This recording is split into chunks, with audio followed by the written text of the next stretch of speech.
everybody. So my name's Levon, and I have a day job. I play in a metal band, but right now I'm here to talk to you about lutes.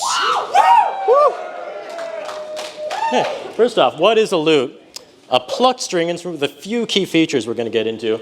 So you can see here, this is called the peg box. This is where all the tuning pegs and the strings are held tight here. This is the bowl. It's kind of like this oval-shaped body. And then this is the neck or fingerboard where you can fret the strings, and that's how you get all these different notes out of one instrument. The lute is a family of instruments. We're going to come back to that, but right now a family, you just need to know, is a group of instruments with a few key characteristics that set them apart from others.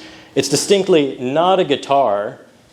Some people, will tell you that the guitar came from the lute. That's not true. They're two separate families, although eventually they kind of go like this, but we'll get to that. So early history, from roughly 0 to 700, these are just rough ballparks. We have evidence of early lute-like string instruments from stone carvings and Arabic literature at the time. One Arab writer in the year 500 wrote that he made an instrument based on a severed leg that he saw, where the peg box was the foot and the strings were the veins. And some early words we have for these instruments are, in Persian, are the barbat, and in Arabic, oud, which is Arabic for wood. This is the Gandhara relief from an ancient city in what's now modern-day Afghanistan. On the far right-hand side, we see someone playing what looks pretty similar to this, if you ask me. And that's from just the year 200. Then several centuries later, in the 800s, we get this fresco of a lute player from a castle in medieval Syria around 800. So in the Middle Ages, the Umayyad Caliphate expands from Arabia to Al-Andalus, which is modern-day Spain. They name it after the Vandals, and Sicily as well. There's also this folk hero named Ziryab, who is an escaped slave who goes from Arabia to Al-Andalus, and he brings the lute with him, and some other stuff too, but we're not totally sure if this is a real guy. Supposedly he was the coolest guy ever, and he brings with him not only the Arabic oud, but he also brings asparagus and new fashion changes, new styles of music. He's just the coolest guy, but we're not 100% sure if he was a real dude or not. And that's when the Arabic oud starts becoming more like the European lute. And we get, for one thing, they dropped the pick. Before the lute was played with a pick made from an eagle's feather called a risha, but they start using just fingers instead. They also add frets to it because, as you can see, in Arabic music, they have notes between notes, so to speak. But whereas with European, they have a set amount of notes every time. So it became a little more practical to have frets on it to keep track of where those were. And this is another example of a medieval lute. This picture comes from the Cappella Palatina in Sicily. The Cappella was a church that was actually built with Arabic architecture and art in mind. And this is one of the frescoes. It looks pretty similar to the one from the medieval castle in Syria earlier, so that art is pretty consistent, same with the instrument design. And this is an illumination from a book from medieval Spain called the Cantigas de Santa Maria. These were a series of poems set to music by a Spanish king in the 1200s.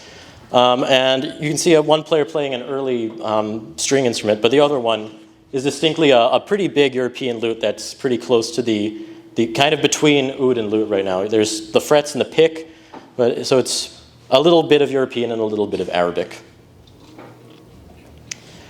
Then we get to the Renaissance, and music starts changing. It becomes polyphonic. That means many melodies all at once. So you've got to be able to keep track of multiple voices, and the instrument expands to follow that, kind of with the human voice. So they add this 6th string from 5 strings in the medieval period, and now it sort of covers the whole voice, basically, and composers kind of treat the lute like an early keyboard, where, the keyboard's great and practical for playing a lot of voices at once, and this is the next big thing for the time period. There's also the lute consort. Consort doesn't mean what it means today. Consort is more similar to a concert. In this case, it means a group of like instruments of one voice playing together. So there's now the lute consort, where, for example, this is an alto lute, but there's also tenor, soprano, and bass. and they all play together. And people now finally have a way to write lute music down, which they did in the medieval period. This is called tablature. So some of you who play guitar, you might have had to see this if you want to learn some music last minute. So tab actually predates modern staff notation. So you're actually playing something technically more classical than a classical musician. Hell yeah. So there's 3 different styles of tablature that are used across different nations at the time. There's Italian, which is the easy one, French, which gets used in England, and then German, which is too difficult for the Germans. So around the late Renaissance, they give it up and just go to French. Here's an example of some printed Italian lute tablature. And the way it works is, it's kind of like just looking at a mirror. So you have lines, each line is a string, and each number is a fret. So pretty straightforward.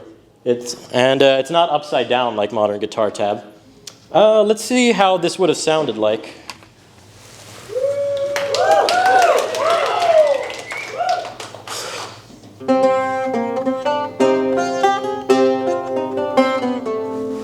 Whoops. That's the downside of having your frets tied on.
On this next slide is French tablature.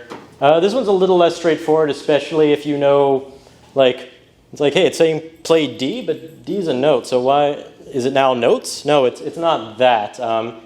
In France, they actually don't call notes to this day by letters like we do. They call them by solfege syllables. So C is do, D is re, and so on. So in French tablature, each fret is a letter. A is the open string, B is the first fret, and so on. And they keep this system there pretty much until lute goes out of style in France. This tab is from the Princess Elizabeth of Hesse lute book, and that's how we have a lot of early manuscripts like this preserved. A lot of royalty learned the lute at the time, and they saved the handwritten manuscripts, and usually in a bunch of libraries. And this is German tab. And as far as I'm concerned, you know about as much as this as I do. There's a P, there's letters and numbers. What's going on here? Fortunately, someone wrote instructions for how to understand this. Clear as crystal, right? Yeah, so each fret has its own symbol, and occasionally the symbols repeat. Yeah, it's really, and you need to learn to have this whole paragraph to get it. It goes out of style so pretty fast. So let's get to who the biggest lute player of the Renaissance was. It was this guy. He kind of is like the original sad boy SoundCloud rapper. His name's John Dowland, and he's very famous for being the saddest musician of his day. He wrote songs like Flow My Tears, I Saw My Lady Weep, If Floods of Tears Could Cleanse My Follies Past, a lot of songs in that vein. And he sort of goes viral, again, like a SoundCloud rapper throughout Europe. You can find his printed works in different countries and different languages. Even in that manuscript we saw earlier, there's actually one of John Dowland's songs that somebody memorized and hand wrote down, all the way from England to Germany. And the reason why he's the most well-regarded lutenist, even to this day, is that he played for the top royalty at the time. So he starts out playing for Queen Elizabeth in England, and then he's kind of like an unreliable contractor. Like, you can pay him, he won't necessarily show up, he'll spend the money, and eventually he gets kicked out of England and has to go work for King Christian IV of Denmark, who's also, again, paying him the big bucks, but he's still kind of a flake. And so he just eventually has to settle, go back to England, and work for James I. Too bad. Also in the slide we have his most famous publication, Lacrimae, or The Seven Tears, which is a series of instrumental pieces for lute and other instruments as well, designed to just evoke pure sadness. I think he's definitely in heaven with Little Peep, making some great music right now. Then we get to the Baroque period. So early opera shapes the way that lute music's written from this point in time. When they come with an early opera, it's a bunch of aristocrats in Italy who are trying to do something like what bardcore does now, ironically, where they take a wild guess on what music from the past sounded like and try to recreate it for themselves.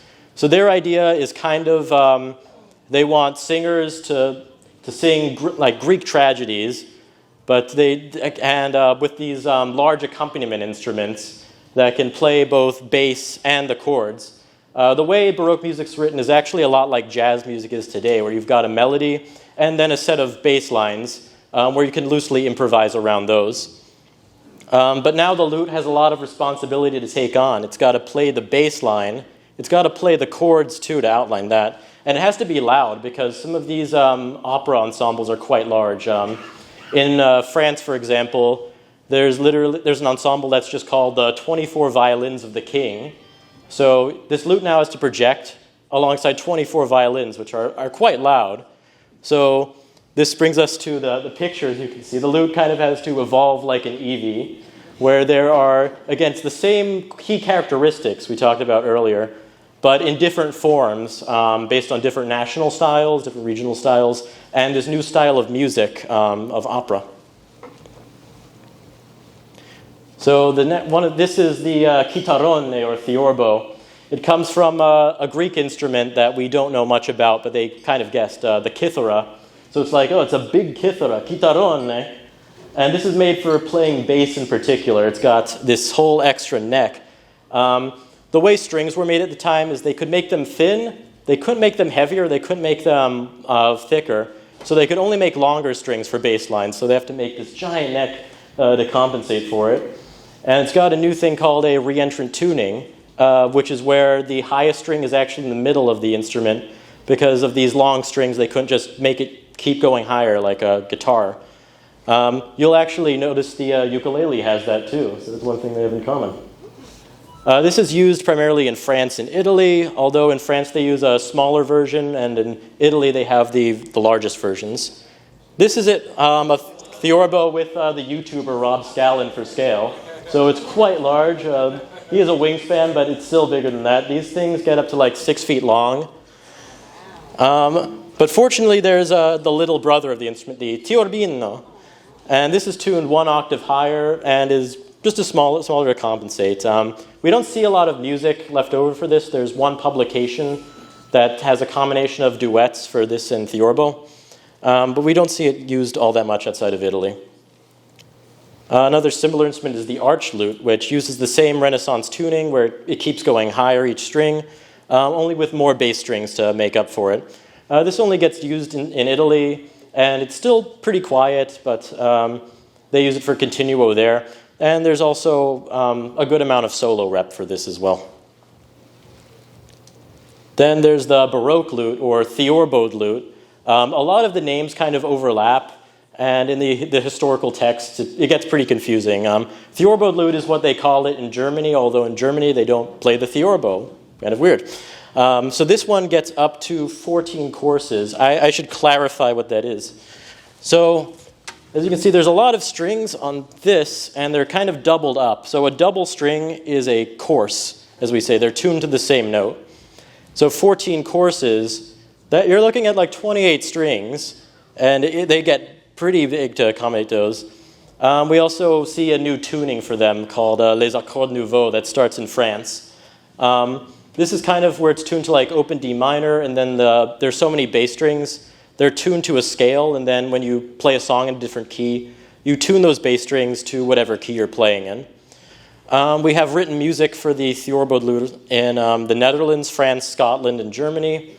It doesn't really catch on in England, weirdly enough. England kind of, even though they have John Dowland at the beginning of the Baroque period, they kind of move away from the lute. And in fact, when someone does try to bring an Italian theorbo, customs actually destroys it at the border. They think it might be an Italian instrument of war. And so we don't see any English theorbo music in this time. The Baroque lute's mostly a solo instrument just because it's a little quieter.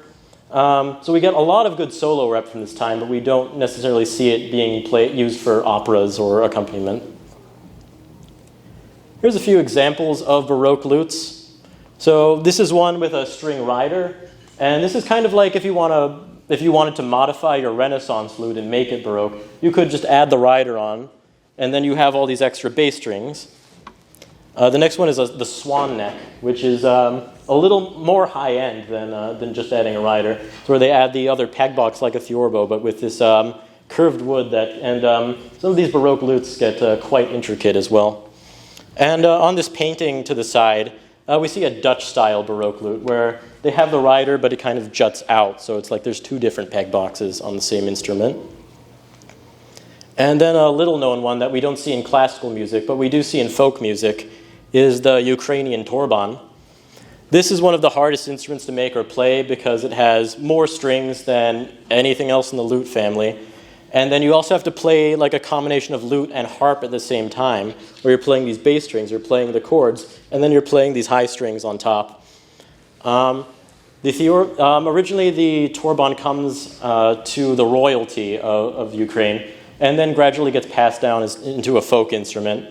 And there's still people who make and play these in Ukraine to this day. One of the people I talked to when I was writing a thesis about lutes in college is a Ukrainian who is still making and writing music for this instrument as well. Then we get to the twilight years of the lute in Europe.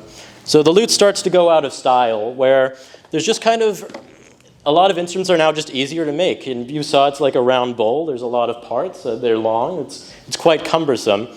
And so people who want to accompany, they say, well, I have this keyboard. It's quite loud. I'm going to play that. Or I have this guitar. It's easy to bring around. I'm going to just play that. And so people aren't playing lutes anymore, and gradually fewer and fewer people are making them, and fewer people are playing them, and fewer jobs are opening up for them. There is one holdout, though, in Germany of a composer named Sylvius Leopold Weiss. He's considered one of the greatest composers of his day, although he largely just stays in Germany. At first he works, he comes from a musical family. He starts playing the lute at 10, and he goes to Poland in his 20s to work for their court. And then eventually he does come back to Dresden, which is in northern Germany and the most affluent court of this time. And he stays there for decades until the end of his life. While he's there, throughout his whole life, he writes approximately 12 CDs worth of music, or 12 hours of music, including a lot of solo lute, lute duets, and duets for lute, and Renaissance flute. We know he writes 12 CDs of music exactly because there's a living lutenist today who made it his life's work to record all of Weiss's music, and that's how we know how much it comes out to. And here's just something I found while researching him. In early 1722, Weiss's right thumb was nearly bitten off by a French or Swiss violinist named Petit, evidently because the latter suspected Weiss of machinations against him at court. This incident was widely publicized, but fortunately without permanent consequence for the lutenist. And now here comes the fun part, the revival of the 20th century. There's a family in England called the Dolmetsch family, and they get really interested in building period instruments and reading literature from the times about how instrument makers would have built them. And we also see guitarists who kind of want to reclaim Bach's music for their own. J.S. Bach is a very highly regarded composer from the Baroque period, who's especially regarded by academics. But these guitarists kind of want a seat at the table of classical music. And so they say, no, look at Bach. He wrote lute music. We've got to bring this back. And we deserve to be just as much in the classical field as anyone else. Although something they get wrong is Bach did not write lute music. He did not write anything that resembled it. Unfortunately, he wrote for an instrument called the Lautenwerk, which was an early keyboard. But there was a mistranslation, and so that's why we have the so-called lute suites today.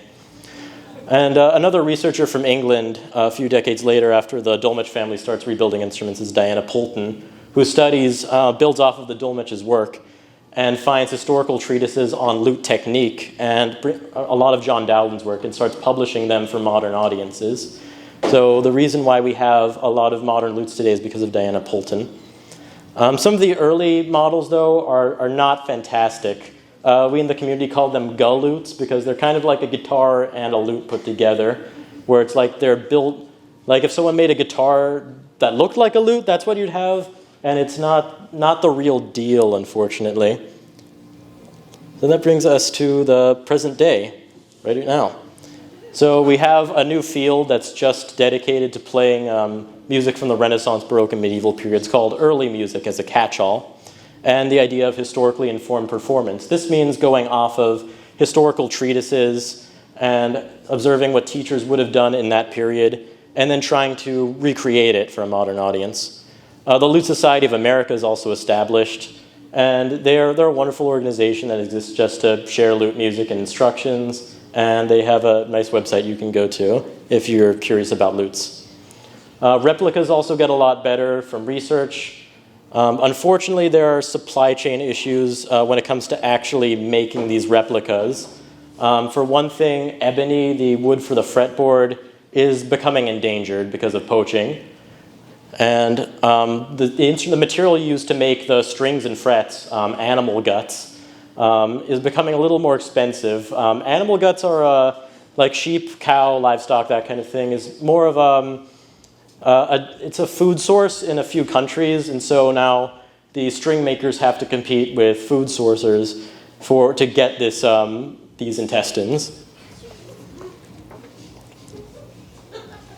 So here are here are my general recommendations for lute songs and lute composers, and I believe if this QR code works correctly, you should find my It's Lute Fam playlist if you want to get some more hardcore lute music. Yeah. All right. Any questions?